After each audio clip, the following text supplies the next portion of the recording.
And it's Coast 103.5. We're the LNK Morning Show here on your Friday, 9/11. Wow. Right now it is 6/11. I'll never forget it. So it was actually kind of sunny. It was here. It was 5:46 local time, so 8:46 New York City. And working with Rick Dees, pregnant with Calvin. My God, almost 8 months pregnant. And that first plane went in, and I was working with Vic the Brick, Ryan. Yeah. And so Vic the Brick had the TVs in his small little studio area, and we could all see each other through the glass, so I went in there. And we just stood there in silence, and then Calvin just began to kick and move and push, and I had to sit down, and Vic got me water, and I just said, look, let's just get on the air. We have to get on the air, and we did, and we took all kinds of calls, and then the second plane happened, and it just all unfolded live on the radio, live on TV. You know, we have so many memories, all of us collectively, because, you know, you'll never, ever, ever forget that. Where you were when you saw that, heard that, turned on the news, saw the Today Show, saw Katie Couric, saw Brian Gumbel, you know, all these people who were right there live on the air in New York City. And this is going to be hard to hear, but we have the 911 tapes of the firefighters scrambling to get there. Engine 1 out, World Trade Center, 1060. Send every available ambulance, everything you got to the World Trade Center now. Oh, man. And, you know, Calvin settled down later on in the day. I called my doctor. He said, look, as soon as you can, you go home and you lay down. We are not ready to have a baby. Yeah.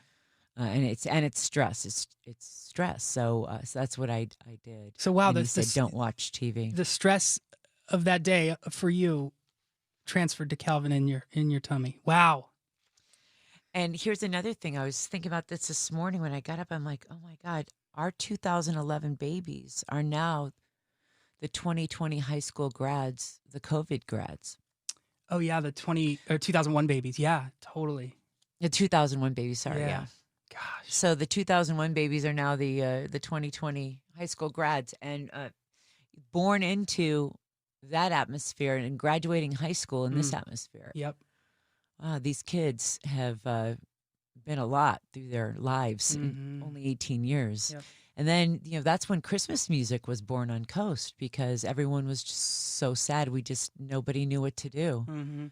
And then Christmas music. And my husband was actually here working. Yeah. Running the cluster. And so he's like, let's do Christmas music. Let's make everybody feel better. It's feel good.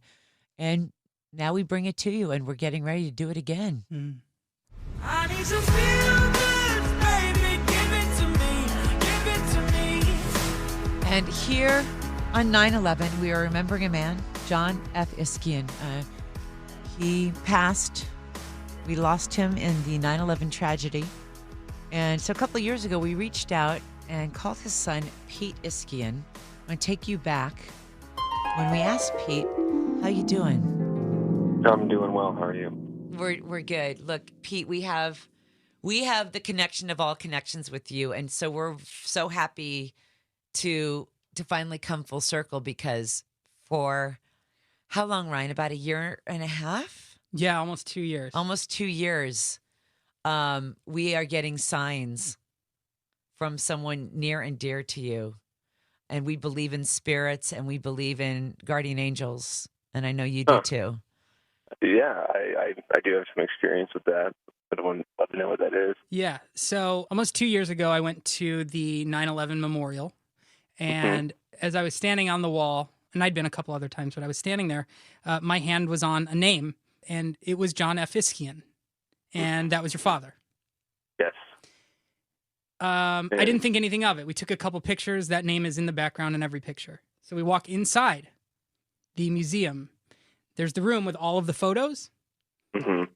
I walk in, and like a tractor beam, I walk right to, of all those photos, I walk right to John F. Iskyan. And I thought, well, that's a little odd.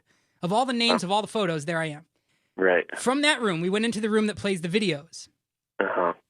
I walk in, it goes, fades to black, and a new one starts. John F. Iskyan. Wow. And I thought, okay, what is happening?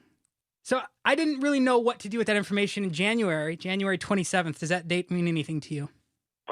January 27th, not to me, no. It's not his birthday or anything?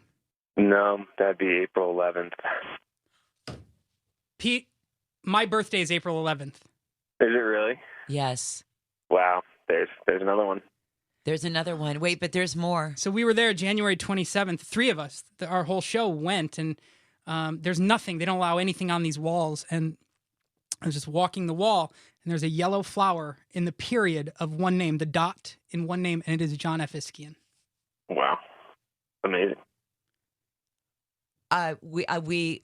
We know that we are going to continue to get signs, and now that we've connected with you, I know that he knows it, and we just feel it.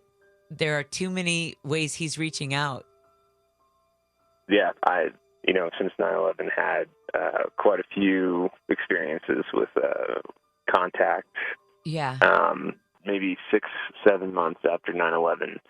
I was 12 years old at the time, and I was reading in my bed and listening to my stereo, which was across the room, but I was controlling it with a remote control.